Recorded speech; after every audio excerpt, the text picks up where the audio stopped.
Le pont, objet technique de grande valeur. Le thème période et style illustrant les 7 billets dépeint l'histoire de l'architecture et des techniques de notre continent. Chaque période est représentée sur un billet. 7 périodes principales ont donc été définies. Du 8e siècle avant Jésus-Christ au 4e siècle après Jésus-Christ. C'est ce qu'on appelle le classique. Période grecque, période romaine. Ensuite, du 11e au 12e siècle, nous avons l'art roman. Du 13e au 14e, l'art gothique. Au 15e, nous avons le Quattrocento. Au 16e siècle, nous avons le fameux style Renaissance.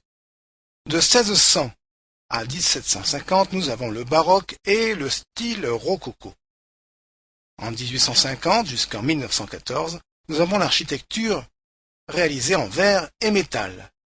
Puis ensuite, postérieur, en 1930, nous avons l'architecture moderne. Alors, 2 thèmes à la symbolique riche se retrouvent sur les 2 faces des 7 billets. Au recto, les porches et les portails, au verso, les ponts et les viaducs. Le progrès des techniques est particulièrement marqué dans l'évolution des ponts.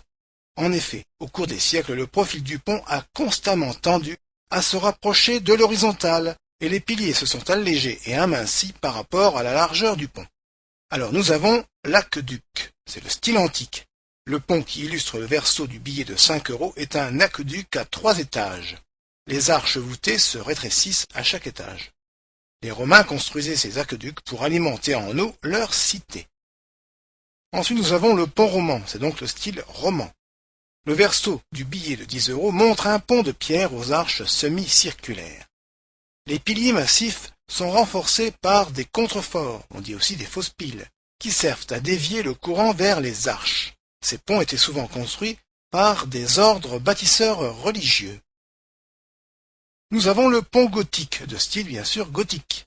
Le verso du billet de 20 € illustre un pont caractéristique du style gothique. Ce pont repose sur des voûtes d'ogives, c'est-à-dire construites par l'intersection de 2 arcs. Ces ponts pouvaient être fortifiés comme le suggère la présence de meurtrières dans certaines des piles. Le pont Renaissance, c'est le style Renaissance bien sûr, il se trouve sur le billet de 50 €. Une voûte en berceau, c'est-à-dire au moins 2 fois plus longue que large, est bien visible. Une clé de voûte saillante marque son centre. Les piliers sont immergés et ressortent entre les voûtes.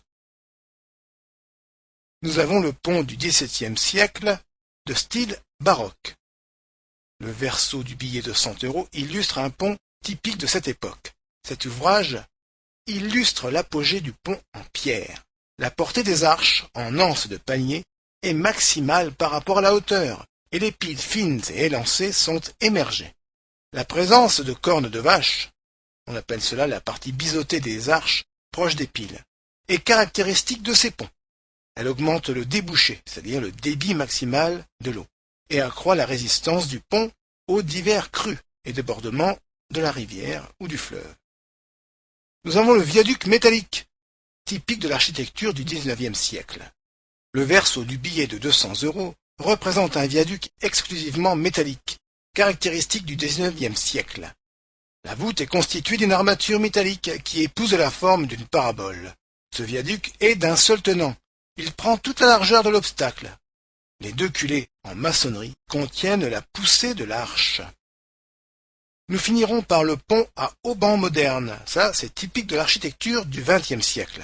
Le verso du billet de 500 € représente un pont à haubans du XXe siècle. Ce pont est quasiment horizontal. Le tablier est suspendu aux 2 piliers monumentaux par des câbles d'acier tendus.